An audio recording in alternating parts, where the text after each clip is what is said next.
आदाब, नमस्कार। आप देख रहे हैं अज़हर न्यूज़। आपके साथ हूँ मैं मोहम्मद इकबाल ख़ान। आइए एक नज़र डालते हैं आज आज़ादी के पहले के इतिहास पर कि क्या कुछ कहा इस देश के महान नेताओं ने, महान स्वतंत्रता संग्राम सेनानियों ने। इसके पहले हम आपको ये बता दें कि अगर भीमराव अम्बेडकर नहीं होते या उनका संविधान नहीं होता तो आज इस देश के अंदर दलित और मुस्लिम भी सुरक्षित नहीं होते। कहीं ना कहीं मुसलमानों और दलितों पर जो अत्याचार रुके हुए हैं उसके आड़े देश का संविधान आ रहा है, वरना कट्टरपंथियों की सोच है कि भारत को दलित और मुस्लिम मुक्त किया जाए। यही इनका प्लान और इसी एजेंडे पर ये लगातार काम कर रहे हैं।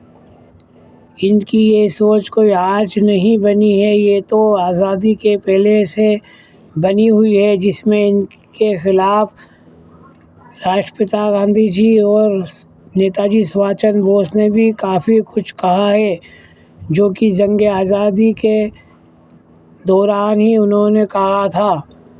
आइए सबसे पहले हम आपको बताते हैं कि बापू ने इन लोगों के लिए क्या कुछ कहा था।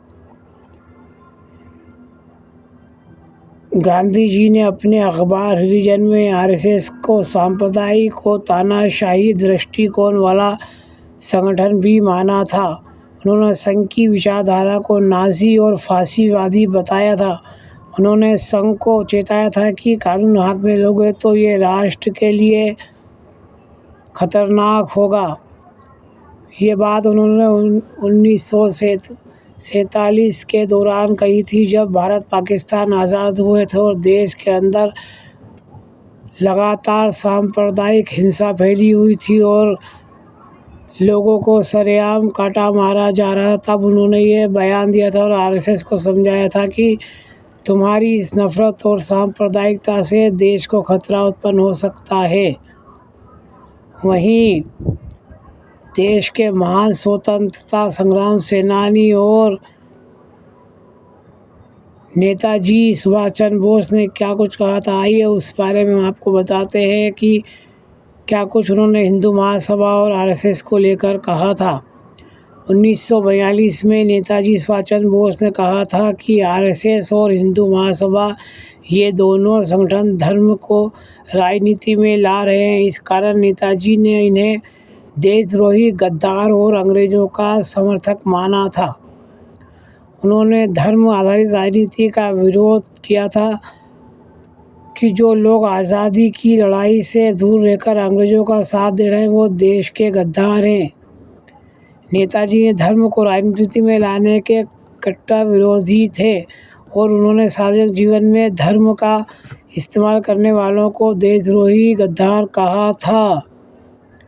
1942 में आज़ाद हिंद रेडियो से प्रसारण में उन्होंने विनायक दामोदर सावरकर और हिंदू महासभा की आलोचना की थी। ये उस समय अंग्रेज़ों से समझौते की सोच रहे थे। नेताजी का मानना था कि आरएसएस और हिंदू महासभा ने आज़ादी की लड़ाई में भाग नहीं लिया और इसके बजाय वे अंग्रेज़ हुकूमत को मजबूत करने में मदद कर रहे थे। उनका पक्का भरोसा था कि सभी हिंदुस्तानियों को अंग्रेज़ हुकूमत के ख़िलाफ़ एकजुट होना चाहिए और उन्होंने इन संगठनों की सांप्रदायिक राजनीति को देश के लिए खतरा बताया था।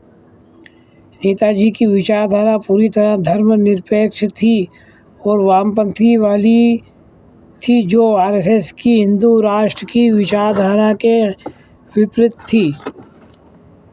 आरएसएस हिंदू महासभा ने आज़ादी की लड़ाई में भाग नहीं लिया था और इसके बजाय वो अंग्रेज़ हुकूमत को मजबूत करने में मदद कर रहे थे। यहाँ बता दें कि जो लोग आज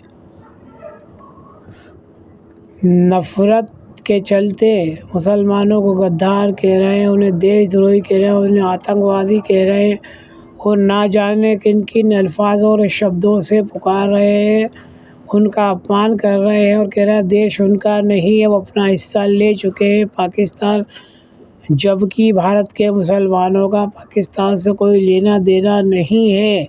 मुसलमानों को अगर जाना होता तो 47 में ही चले जाते, क्योंकि देश आज़ाद कराने में इस देश के मुसलमानों की बहुत बड़ी कुर्बानी है। जो लोग आज ये कह रहे हैं कि मुसलमान गद्दार थे, उनकी गद्दारी का प्रमाण नेताजी सुभाष चंद्र बोस खुद दे चुके हैं। ये हम नहीं कह रहे हैं, इस देश का इतिहास गवाह है। जिसे अगर ये इतिहास देखना है वो देख सकता है, गूगल सर्च कर सकता है, पूरा इतिहास सामने आ जाएगा।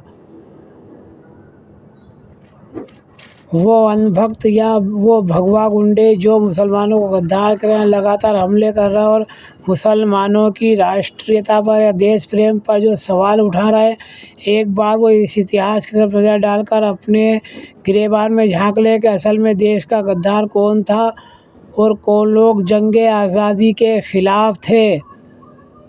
देश के अंदर जिन भी नेताओं की हत्या की गई है, बताइए उनमें आज तक एक भी मुसलमान शामिल हो तो?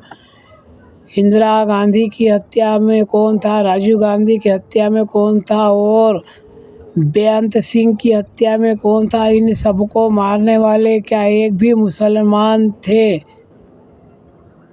नहीं, इनमें कोई भी मुसलमान शरीक नहीं था।